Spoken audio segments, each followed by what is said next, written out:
It's easy to become numb to media bias these days. So the Ingraham Angle, we're keeping track of the worst offenders of the week. Joining me now is Adam Guillette, president of Accuracy in Media, and Lisa Booth, Fox News contributor. Great to see you both. Now, Hi, the Laura. left guys, they love coming after, Alex Jones. He's the poster boy for just being, out of his gourd.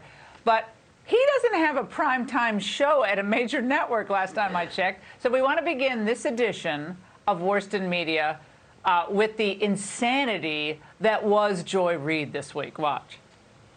The police are the employees of the citizens they're protecting and serving. The glom money off of these communities by having people write tickets. Black communities and brown communities are literally paying the police to kill them. If there was a restaurant chain that killed a certain percentage of its customers, you wouldn't say, well, that one cook was good, but at least the rest of them, that one cook was bad, but the rest of them are good. Fines are funding the police and their pensions to then turn around and kill people for nothing. This is Ma'Khia Bryant, just 16 years old, looking very much like 16-year-olds do, doing her hair in the tutorials she once posted on TikTok, looking adorable. I remember fights in even high school or even younger than that, where a kid brought a penknife or something to school and teachers were able to defuse that and they didn't have guns. No one's asking what would have scared a kid who's in a foster situation so much that she felt that she needed to defend herself or pick up a knife. Now she's for weapons and self-defense. Okay. Well, Lisa, now imagine if any conservative said something just like, a quarter as inflammatory about another situation, facts kind of similar, let alone someone who has a primetime show reaction. Yeah, I mean, Laura, I remember my first knife fight, don't you? I mean, this is insanity. But look, she's long been insane. And what did MSNBC do? They said, you know what? You're perfect. You're getting the 7 p.m. show.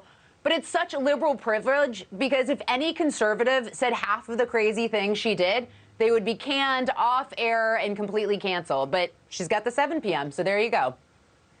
Yeah, well, she'll probably get bumped up to the 10 p.m. soon because she's done such a great job here. All right, Adam. But you'll beat her. Adam, speaking of Joy, yeah, exactly. Speaking of Joy Reid, one of her guests gave an excuse for the black teenager who was shot and killed by the police in Columbus. Now, remember, the girl was shot as she attempted to slash and stab someone.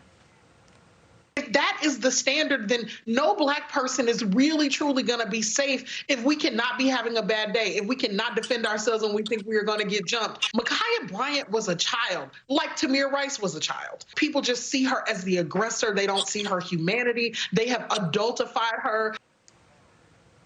Did she say adultified? I don't know what she said there, but it wasn't a word. Adam, but she was just apparently having a bad day, the assailant. Yeah, you know who was having a bad day? The young girl who was about to have a knife thrust into her. And as a reminder, I thought they wanted to let 16-year-olds vote. I thought they were supposed to be adults. They say, oh, no, she's only viewed as an aggressor. Again, I think the girl who was about to have blade shoved into her body certainly viewed her as the aggressor. It's outrageous. Lisa, I want to take on another aspect of this media malfeasance, and it has to do with COVID, one of our favorite topics here on The Angle. Now, if you thought that Biden was kind of Dr. Doom over all the July 4th gatherings, wait until you hear what the former FDA Commissioner Scott Gottlieb said about next Christmas. Coronaviruses are typically late winter pathogens. They circulate in December, January, and this is going to transition this year probably from more of a pandemic strain to a seasonal strain. I don't think we're going to be having holiday parties in, the back room of a crowded restaurant on December 20th. Lisa, we should just start asking them, are we going to have Christmas in like 2025 or a Rose Parade in 2027? Unbelievable. Yeah, I mean, can we ever live our lives again? I mean, these people want us to put on hazmat suits and hide in our basements in perpetuity for the rest of our lives so that they can extend their 15 minutes of fame into 20, because this isn't what's best for the American people. This isn't what's best for Americans. And their words have consequences, but they don't care because they get to put their face on TV, just like Dr. Fauci, and he gets to throw out the first pitch at the Washington Nationals game, and it's all just fine and dandy for them.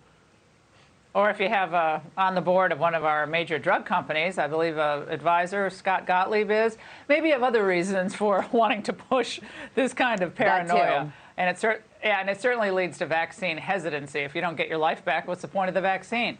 Now, to most Americans, guys, Maxine Waters stoking the racial violence, we saw that ahead of the Chauvin trial, was just disgusting. But not to PBS's resident agitator, Yamiche Alcindor, because she eagerly came to Auntie Maxine's defense. I wonder why the White House isn't also coming to the defense of Representative Waters, given the fact that she's now facing an onslaught of attacks, especially by, I would say, Republicans. She was obviously not threatening violence. Adam, here is where we remind viewers they pay Yamiche's salary, at least in part, with the PBS connection. Well, that's exactly right. For years, we've bemoaned at Accuracy in Media that PBS is a leftist news organization. Now they're clearly a leftist activist organization. And to your point, the government takes our money by force to fund a leftist activist alleged news organization. And it's amazing how far the civil rights movement has gone, if what she says is true. Because Martin Luther King, he dreamed of a colorblind society where we would judge one another based on the content of our character. If Martin Luther King was around today, he'd be canceled. These are crazy radicals, and they're doing it with our tax dollars.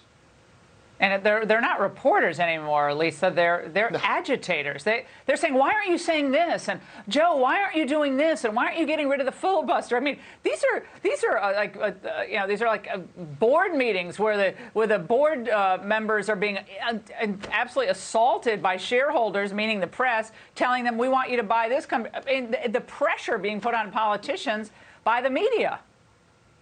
Well, and they're better spokespeople than Jen Psaki is for the Democratic Party. Like, we no longer have a media in America, Laura. I mean, they're just propagandists, an extension of the Democrat Party, and they're more focused on pushing narratives than the facts, as we've seen with this recent incident in Ohio, that they're trying to normalize knife fights and also trying to condemn a white police officer who saved a young black woman's life. Now, Adam, Lisa, thank you. And if you think that was the worst in media, wait until you see the press eating out of Jen Psaki's hands. Literally. The Last Bite explains next.